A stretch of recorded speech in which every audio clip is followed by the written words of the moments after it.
Welcome to CXO, where we talk to leaders in the business industry in Africa, looking at technology and how technology is impacting business, and just getting to know them. So, welcome to this episode. My name is Hari Hare. I am your host. And guess who I have in studio? Dan Kwach. Karibu Dan. Thanks a lot, Harry. Yeah, good to see you, man. Good to see you as well. Yeah. Yeah, quite a pleasure. Yeah. I know we've been having these conversations for quite a long time, but Yes. really, it's my honor to visit you guys today so we can have this specific Welcome one, to DX5. Thank you. Tell me, Dan, Yeah. what do you do? So I eat, sleep, talk data centers. I eat, sleep, talk technology. Yeah? But I think as a formality, really, I head the Africa data center business in East Africa. So I'm the regional executive, the managing director for their East African operation. And Africa Data Centers, as the name goes, it's a data center operator that really has a focus on Africa. Mm-hmm. And I will say really without a doubt, when I look at our Pan-African presence, when I look at what we've been able to achieve in terms of building a very rich ecosystem, Yes. the different players, Yes. when I look at our future in terms of just making sure that we are bringing Africa's data home, I mean, everyone is now talking about where is the cloud, and data centers happen to be the physical manifestation of the cloud. So we're also bringing that home. Yeah. And I think those are elements that really at the moment position us as the leaders in Africa. Yeah. But coming closer home in Eastern Africa, I will say, quite of an interesting role that we play in Yeah. terms of just enabling digital transformation in each and every sector that Correct. we are looking at. Correct. And wholesomely at the moment, we will make sure that we retain that leadership position, but not by way of just looking at technology, but in a way that actually meets business needs Yes. and transforms business. You know, I don't think I know anyone who's been in the data centers and the data center industry for this long. You must be one of the very first people who start working on data centers and got that knowledge, and you started building data centers. Yeah. You're right, Harry. I'm privileged to really have that first mover advantage. So I think the leadership position that we hold today, I think in all fairness as well, we can actually talk of it having been as a result of that foresight that some of the leaders had in the organization that I worked in. Mm-hmm. So yeah, you're right. In Eastern Africa, we actually celebrated 10 years of us being in the space. And I'm talking about specifically data center space. Yes. 10 years ago, no one was actually talking data centers other than ourselves. Yeah. Maybe just to jog people's memories, East Africa Data Centers, as the brand goes, is an offshoot of that very critical company or entity that went by the name Kenya Data Network. Yeah, so KDN. Yeah. KDN, yeah. And you see, KDN broke telecom's monopoly in Kenya. In same way, Are you saying that time that KDN was competing with Telkom Kenya? yes, I will say KDN disrupted the telco space. So we weren't actually competing Telkom Kenya. We came into the space with an outcome that we felt wasn't available then. Okay. And that outcome was just, the soft things.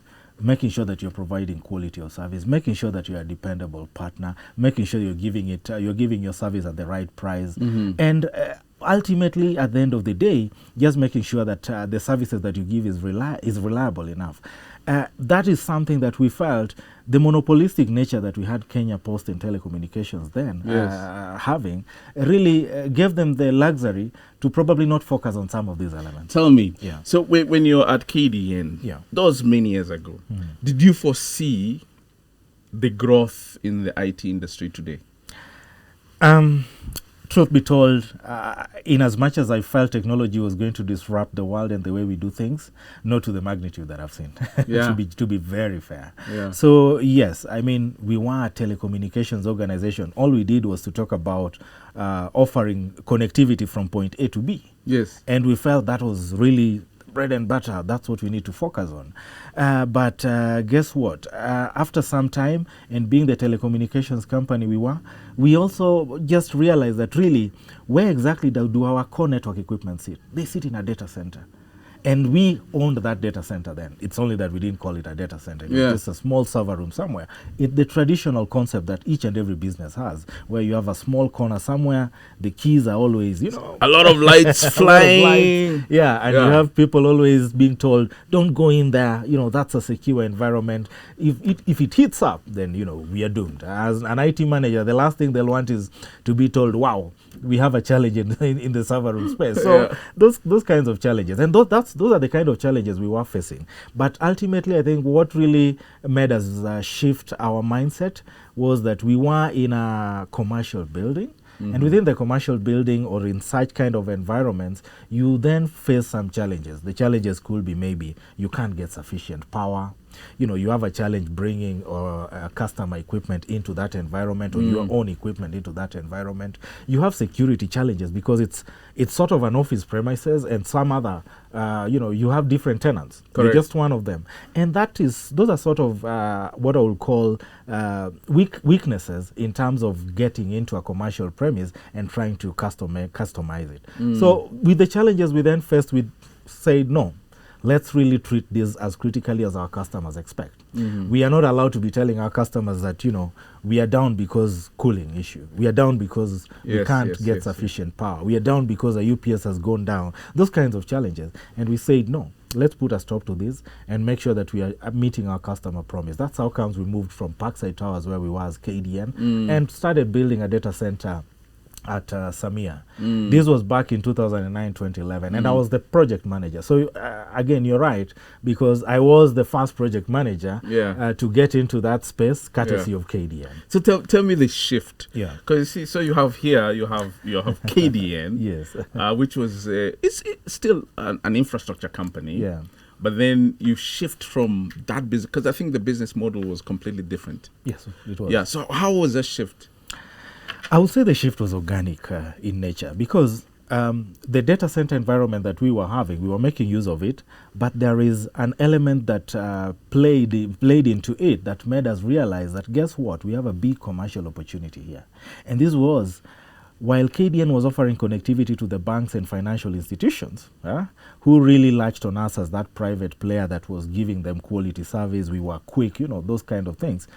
One thing that then happened is these banks and financial institutions also felt like, guess what, I would rather than come and have my infrastructure sitting right next to this telco that is offering me the communication services. So it's a lot easier for me to centralize my network and have that as my most critical spot, but it's a lot easier as well to do the configurations and maintenance. And of course, they've also transferred that headache of looking at that critical environment to us.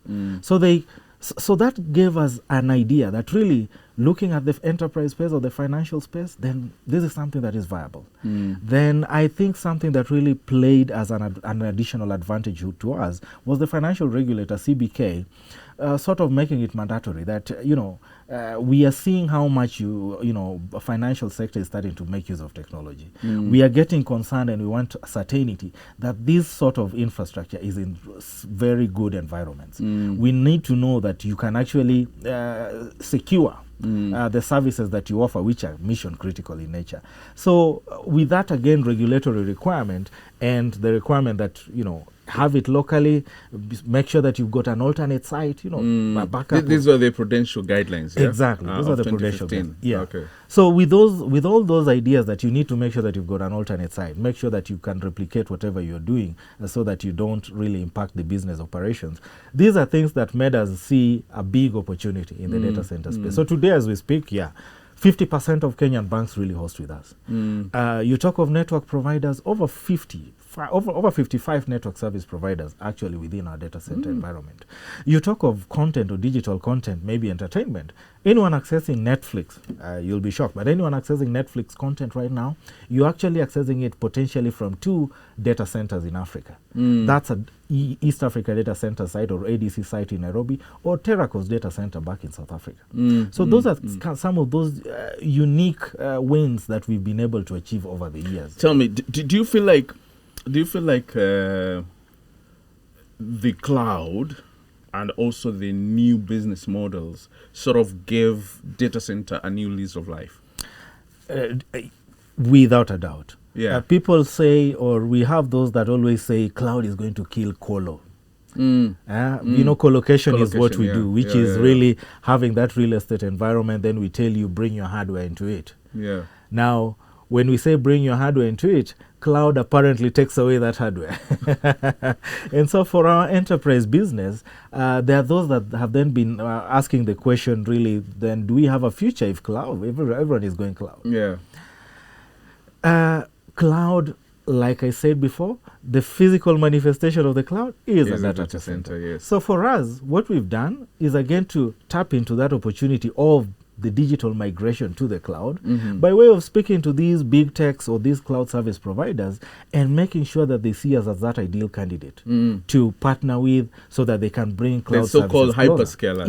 Yeah. So these hyperscalers have then brought their services a lot closer home to reduce on latency because really a financial institution in Kenya, if I am to migrate to the cloud, I think it will be awkward for my services to be down and for me to say, guess what, they're down because that service is off of a data center in Europe. And I was relying on international connectivity and we have a challenge there. So with those sorts of reality challenges, cloud vendors have been pushed hard and they've seen the need that, Africa, everyone is talking of Africa being an emerging market, but I say it's emerged already. So they've seen that opportunity to come into Africa and make sure that they help us in our migration to the cloud so that we can transform our businesses the right way. So as Africa data centers, while we are going to see maybe the enterprise cloud business, the enterprise colo business going down, that enterprise colo business is going to migrate to a cloud, which sits in our data center. Correct. And look at it. When we talk of migration to the cloud, it's always going to be a hybrid approach.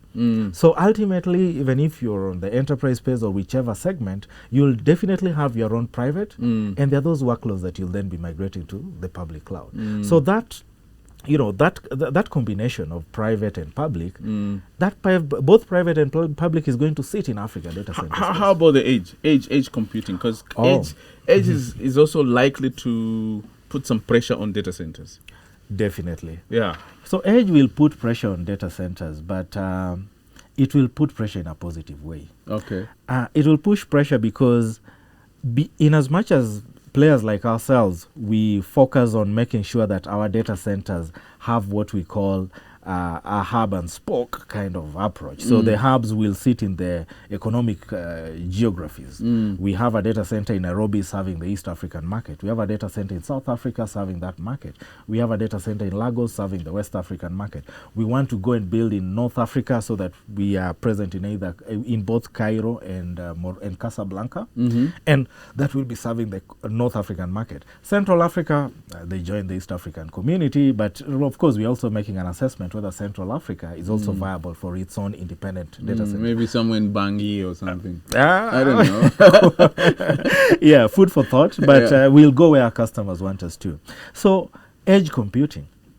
I liked the phrase that we had in the last CIO symposium where we say, guess what? Customers are moving from cloud-based apps to edge-based apps.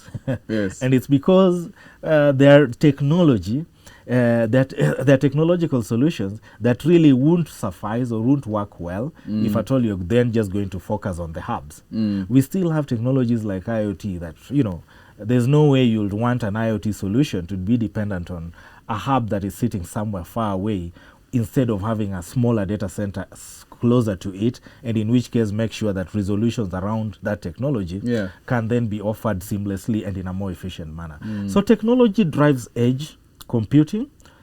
Hyperscale drives the main hubs. So that's what I will say. So it's not going to disrupt us in a bad way.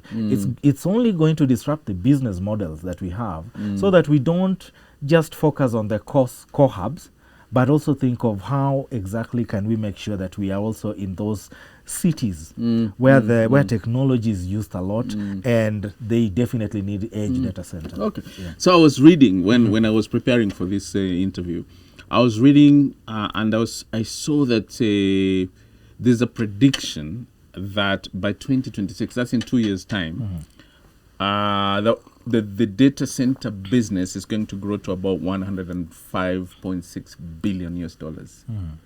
Is this why we're seeing so many data centers being built in Nairobi? Definitely. Definitely. I trust you me. Everyone is everyone makes Like how many data centers being built in Nairobi today? Wow, I look at it, we could probably talk of 5 major data center projects that are ongoing. Yeah. And all these 5 major data center projects, what's going on? They're all betting on what they see in the industry, which is on the demand side. Organizations are increasingly making use of technology, and that technology sits in a data center. The other thing, again, that whole idea of bringing cloud to Africa, that again has presented some opportunity. And of course, Kenya, is really very active in terms of the fintech space. Yes. So we have a lot that is also being churned out in terms of applications, services that are really customized for our market. And all these need to sit in a data center somewhere. So there's a big opportunity on the demand side. And that's how comes all of us are really making sure that we are doing it right so that we don't lose out on it. Ourselves, what we've done, we've made sure that we can map the entire African continent. And so far, I would say there's a focus. While we have presence today in Kenya, South Africa, and Nigeria, and Togo as well, courtesy of a partnership with the Togolese government. Those are 4. But we are keen to build in 6 other countries. So like I mentioned, the Morocco, Tunisia, Senegal, Accra in Ghana. So we want to make sure that ultimately we are going to be present in 10 countries across Africa. And there are those building blocks that you need to put in place so that you can demonstrate commitment. So what we've done in terms of making sure that the building blocks are in place, acquisition of land, we've acquired probably 170 acres across Africa, just to make sure that if at all the hyperscalers or these digital natives get to ask us, really demonstrate to us your commitment, then it's there. We've made sure that we can reserve power that is going to be used in these data centers. For the 170 acres and for the projects that we have in our pipeline, we have about 325 megawatts of power that we have, contracted and made sure that there is, a clear commitment from the various utility providers so that we can future-proof our business. Yeah, because power is big. Power is big. And then ultimately work on a design that you can execute with speed. Because what customers want is speed. And it's all because of the uncertainties. In today's business, really, if you're not agile, if you're not innovative, and if you're not resilient as well, then you'll have a challenge. So those are some of the things that have pushed us to make sure that also we have some sort of a template of a data center that is already designed and meets our international standards by way of design, build, and operate, and it can then be replicated anywhere with a lot of ease, and we have a timeline that we can then share with our customers. So with all these data centers coming in, of course now they'll be coming for your business. Yes. So how do you differentiate yourself from them? I work and lead my team on the principle that really there is enough for all of us. And when I look at the demand in the market, it cannot really be met just by one operator. Okay. So for me, the exciting thing about the other players getting into the space, first, of course, it then means that we are doing the right thing. Because why else would other operators get into the space if it's not really, the right kind of business? So we are in the right space, that's for sure. But then I can tell you that when I look at that demand projection, Kenya alone, we are talking of a projection of about 100 megawatts. Of data center capacity. Wow. Because look at it, you have Amazon having mentioned the availability zone coming to Kenya. Correct. We got Microsoft Africa Development Center, and they've got very good conversations with ourselves and, of course, customers. There was a recent announcement by ICANN as well. Yes, the recent announcement by ICANN, although small in nature in terms of data center resources, it's one of our biggest achievements that we really take pride in, because that domain registration server, it's the only one in Africa. Domain registration, resolutions, the way they used to happen. If you probably are typing in your website and you want it, then you want the resolutions to happen a lot quicker. It used to happen through a data center that's sitting outside of African continent. But now we've brought these servers home, courtesy of the support and partnership with ICANN, and that has just made use and access to internet services a lot quicker. So that is also happening, and so while with that happening, cloud coming home, the demand side is really exciting. And like I mentioned, we've got Amazon mentioning whatever they have in terms of availability, Microsoft doing whatever they're doing. Our friend, Google. I like Jack, whatever is done at ADC is replicating the same but now at Google. And with all these things happening, really, it shows that there's a strong focus in Kenya, or for Kenya. Why is that focus in Kenya? I will say different things, but the most important thing is ease of doing business in Kenya. All these big techs really find it easy to come, set up their operations or their entities in terms of an entry mode and just get their businesses running. And then we've got a very active community of tech, an active tech community. Correct. So my CEO calls them the young and restless. But that young and restless, they're always on the phone and they can hardly sleep. But really, ultimately, they get to use and interact with technology in a way that me and you probably are not doing right now. So that young young demographic is again really pushing consumption and use of technology in the right way. But of course, the government has also helped us a lot, because look at it. Kenya is one place where the government is talking of building or generating 100 gigawatts of power by 2040. Where will that power go to? We have to make sure that as the government is doing its part in terms of bringing... I think there's 100,000 kilometers of fiber. Yes, and they're talking 100,000 kilometers of fiber. Pitching Kenya as the right place. I really like the initiative, and of course I will say the lack that we have in having Ambassador Madam Meg Whitman, who inarguably is Africa's tech ambassador. But for us, that's the US ambassador to Kenya. And of course, the discussions between ourselves, the government, and the big techs becomes a lot easier. Correct. But of course, it doesn't mean that we're only focusing on that market. I will say that we have a very strong collaboration with players from the Asian market or the East as well. So we see cloud players, the likes of Alibaba. They're also definitely going to pitch in Africa. And we want to make sure that we are doing it right by having capacity. Let them not come to Africa and say, guess what? You guys have been pushing us, telling us we have to, again, comply to data protection or data sovereignty, reduce latency, but you don't have capacity. So we must build that capacity. Correct. Then in terms of skills as well, Kenya is very good because, again, like I mentioned, that young demography that we talk about, for data center services, of course, start with the customers first. So we've got a lot of guys in this. So one of the things I've always wanted to ask you, and today I have an opportunity to, is you come from a technical background, because I deal with a lot with CIOs, and we are always talking about how do you transition from that technical training and training and coaching and mentoring into a managerial leadership role. So how did you transition from a techie into now the MD of ADC? Harry, you are right. I say it's stereotypes, but it's true. Even for myself, there's always been, you need to be careful. A tech guy taking a leadership position in an organization, guess what? They might lack the business acumen or the business intelligence that's needed.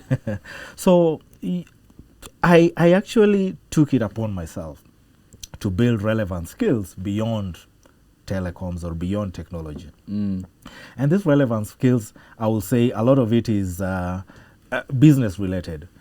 Get to understand how that technology is of import to the organization that you work for. And get to appreciate that the organization that you are in actually is a commercial venture. Yes. So since it's a commercial venture, Why are investors continuing to put in their money into it? Why are customers continuously giving you business? So you must have that mindset, that change of mindset, so that you don't just look at technology based on the jargon that we do have. Being the techie, you really want to run with acronyms. You really want to go with the sound bites and make sure that you are demonstrating the knowledge that you've got. But making sure for you to transition into a managerial role, please, what I've seen and the challenge you have to take, make sure that you can acquire the knowledge that you need and the skills that you need so that you can meet the interests of the customers, so that you can meet the interests of the shareholders, so you can meet the interests of the team that you've got as a people manager. Make sure that you can also appreciate that the business on its own really is part of a community. So how is it complying to the national, to the government requirements? How does it meet public interest, for that matter? So these are challenges and that I took upon myself, but to be honest as well, I think I'm lucky because I was given the challenge by those that could handhold me. So sort of the mentoring as well. And that mentorship... Who are some of your mentors? I think goes without a doubt. I still really respect what Kai Wolf did in terms of just demonstrating the late Kai Wolf. Yeah. I really still, that's one individual that I've got maximum respect for. And of course, he threw me into the deep end. The first thing he did was to tell me, Dan, build a data center. But he used to do that to everyone. Exactly. And it was execution oriented. You don't just talk strategy, you don't just talk of the nice things that need to happen. No. For him, it used to be the execution part that matters a lot. So he threw me into the deep end. You know, you've been good in technology. We've seen how much you can understand that what a mission critical system is by way of you being an operations manager and operations head. So really, a data center, you sort of have the qualities that fit it. So I was thrown into it as a project manager, but immediately after completing it, I think the challenge around being told, guess what? It's you who's been designing and it's you who's now manage this. So now run it. So please now generate money out of it because commercialize it. Yeah, it's not like the end objective was to have a tier 3, 4 data center. No. We needed something that is actually going to return the investment that we've just sunk into it. So please take up this challenge. So I took up the challenge to be the product manager, and that's how comes I built the commercial, skills. Okay. But yeah, I was given the support, the likes of Kai Wolf, the likes of my former CEO Ben Roberts, who's still my board chairman. You know, so a number of senior executives, you know, who have supported me, including my current, ADC Group CEO, who's based in the United States, really helps us a lot and helps me particularly to appreciate. You've been doing business in Africa and you've probably, been looking at business in a certain way, but I now want you to look at it in a different way. You've probably been a leader, but now with your leadership position in Eastern Africa, now I want you to be 10 times of what you are. Yeah. So I want you to make sure that you can be doing things a lot quicker. Yeah. I want you to then appreciate that we have now moved. We are no longer East Africa data center. We are now Africa data centers. So appreciate the differences in culture across the continent and across the teams that you've got. So these are some of the things that I also say I get to see in the in my day-to-day operations, but I use them as learning. So I want you to give me 2 thoughts. Yeah. Of where you see the data center business going in the next 2 years. 2 thoughts. 2 thoughts. Cloud, going to consume data centers a lot, and of course then, push us to the edge to make sure that we can build a lot more capacity. That's without a doubt. But number 2, sustainability is also going to be very critical. And when I Climate say change and all that stuff. We must think of how to make sure that amidst what we are doing and this power-hungry, data center infrastructure deployments that we are doing, how are we making sure that we are not really, increasing carbon emissions? We must decarbonize the planet. And we must also do that because there could be cheaper and renewable energy solutions that ultimately is going to help us so that... Is there somebody who has a data center somewhere under the sea? We do. Trust me, when you talk data center designs or what people just come up with in terms of what they want to do, Yeah. The very first thing people think about is a data center should be in the coolest environment or the coldest environment. But it also has to be where customers can easily access. So that's another. I think that's the balance that You have to create that balance. Yeah. But of course, if I am that operator and I've got one hyperscale, customer, or if I am a hyperscale operator or a cloud service player, and in which case the data center just belongs to me, why not explore? Why not go wild? Put it another. Yeah, why not ask myself, instead of cooling, why shouldn't I be using free cooling? Yeah. Those kinds of ideas. Instead of struggling with utility power, why don't I just use alternative wind or solar kind of energy? So these are kind of the things that people really think of in terms of what can you do. But you do it because you want to make sure that ultimately the cost of running that data center is going to be viable or reduced. Okay. Yeah. So I always ask all my guests, I ask them one thing. Yeah. Tell me something about yourself, about Dan Kwach, that nobody knows about. Wow, that's a tough one, huh? But yeah, in terms of what no one will know about, very fearful or scared of heights. and it always comes out as something funny because during the KD and the telecommunication days, you had to go up there, go through masts, and you had to really just make sure that you are aligning antennas. What is that fear of height? What is it called? So there's a phobia. There's a phobia term for it. Yeah. But that always, sort of challenges me. And guess what? It's to a point I also don't like flights a lot because I can drive to Mombasa any day. Thanks to the expressway, I can easily, I don't mind my 5 hours, but I'm comfortable. But you like it when you see the ground. Let me see the ground. The closer I am to the ground, I think the better. Okay. Thank you so much, Thanks Dan. a lot, Thank Harry. Thank you so much for coming. Thanks a lot, really, Harry. really appreciate. I appreciate it. And we wish you all the best. Yeah. With your career and your business. Thanks a lot. And we hope we can talk to you maybe another time and see how far you've gone. Thanks a lot, and really thanks for what you're doing. And let's keep on, having this kind of conversations. Awesome. It helps in terms of people understanding what businesses do. Yeah. But I think it also helps because you then challenge us to, so we don't sleep. Correct. We must really think of how to do things better. Bring in the most exciting solutions in the market, and that's awesome. it. Yeah. Take care, bro. Thank you, boss. Asante. Cheers. Okay.